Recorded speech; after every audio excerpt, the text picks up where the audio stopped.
One thing we have in common, we're both millennials. Yeah. I'm a little younger than you, not by too much though. And I'm curious, like, what the experience was for you growing up in Detroit, in the time that you did.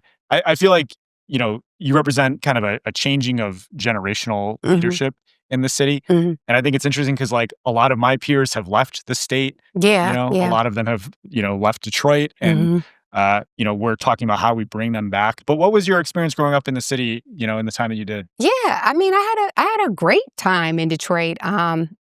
It was one for me, again, it goes back to really service. Spent a lot of time, WC3, Wayne County Community College District, doing financial aid there, working in governmental affairs. And my time in Detroit was very well spent.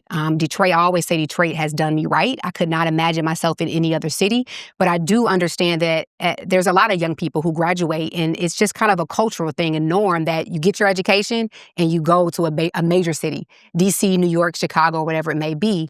I always found that my heart and my purpose was in Detroit.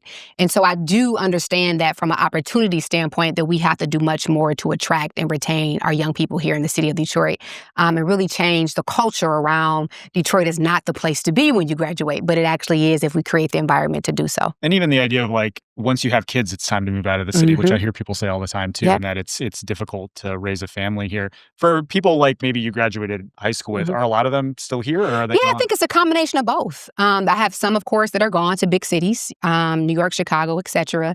Some who actually have come back more recently to Detroit because Detroit is a city that has a lot of growth and potential, and people want to be a part of that change.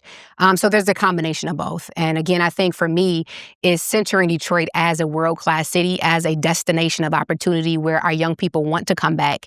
Once they graduate, they don't have to leave. They can come because there's good jobs here. There's quality education. Our neighborhoods are thriving, and they find it as a place and a cool place as well Yeah, it's to important. be as well, right? Because I know I was at the Cosm Detroit announcement where they had this immersive entertainment venue coming to downtown Detroit, and we talk about placemaking and having these cool places as well where young people like to come and be attracted to. So I think there's a lot of different, factors that play into the environment, the built environment that we have to create for the attraction and retaining of our young people.